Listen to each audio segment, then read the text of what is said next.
Hello everybody, Nana Des here. Well, I'm back. It's a beautiful day. The leaves are starting to fall. And it's a nice warm day. It's almost 15 degrees here today. That's pretty good for up here, I'm just saying. Now, what I want to talk about today is who's Perla. You remember her? She was trying to round up migrants in San Antonio and get them on planes to Martha's Vineyard. Well, I found out some more stuff about her. Before we get any further, if you like my videos, thumbs up. If you like your family and friends, would you please share this with them? And as always, subscribe to my channel.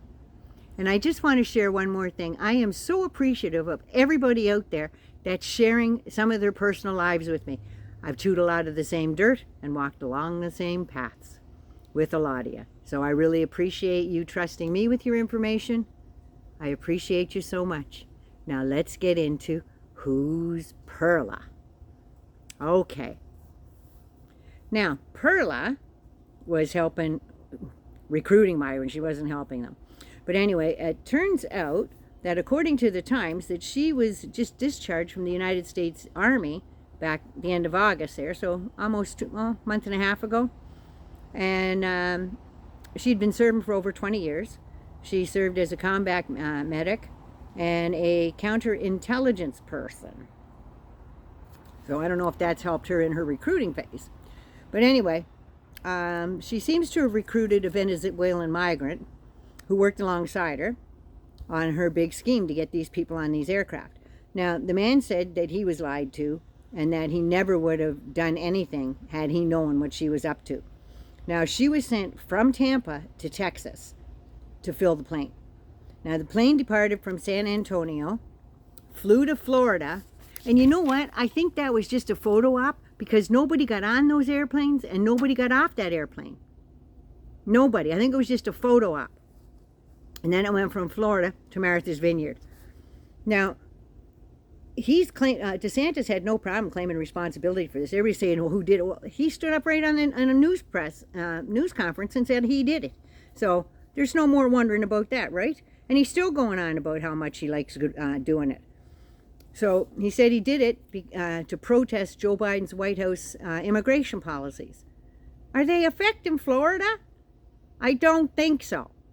I really don't. And if he thought that immigrants were bad for Florida, he's not looking too close at all the agriculture in Florida.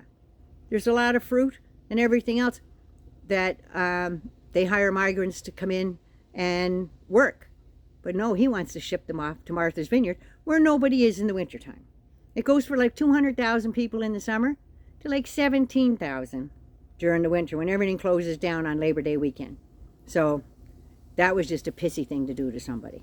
But anyway, Perla offered her help her clothes, food, and money in exchange to find other migrants, mostly Venezuelan, to board that flight to Massachusetts. And she gave them $10 McDonald's gift certificates. Are you kidding me? Those people are starving, so she thought she'd give them a little bit and promise them a whole bunch more when they got there. So some food's better than none when you're starving, right? It really pisses me off, I'm telling you. But anyway, she sent him out to give those $10 McDonald's certificates to these asylum seekers to join the flight. Well, Florida confirmed payment of $615,000 to fly 50 people one way to Martha's Vineyard. One-way flight would probably be about maybe $400, $450 cost of gas and everything right now. I'm just saying.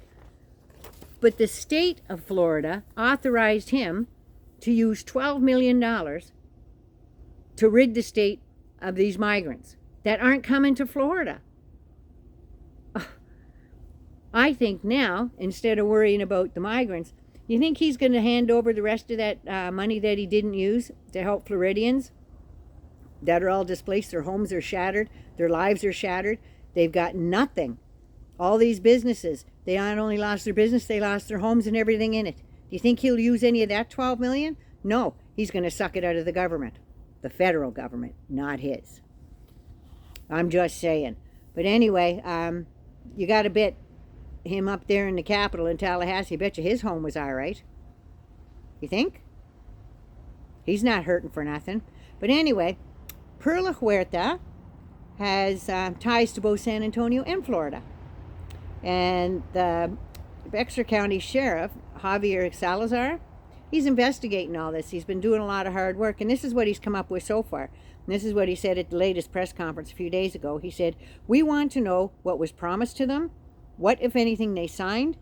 Did they understand the document that was put forth, or was it strictly for predatory measures?" Now, somebody coming and preying upon people who are minding their own business, who are here legally, not bothering anybody, minding their own business, and someone saw fit to come from another state, Florida, hunt them down, prey upon them, and then take advantage of their desperate situation. Just for the sake of political theater, just for the sake of making some sort of statement and putting people's lives in danger. I believe people need to be held accountable to the fullest extent possible. Now, that was from Javier Salazar, that sheriff. He's doing a really good job, and I was really impressed that he stood up to all this shit. I really am. It just made me feel good. But anyway, that's what we're on about today. We found out who Perla is. Now we just have to find out who hired her. And more about that poor immigrant that she used or she sucked in to get all the rest of those migrants on that flight. There's a lot more to this story, I'm sure. But anyway, that's what I have so far. Nana loves you. Have a wonderful day. I'll be back in a little bit. I love y'all. Mwah. Have a wonderful day.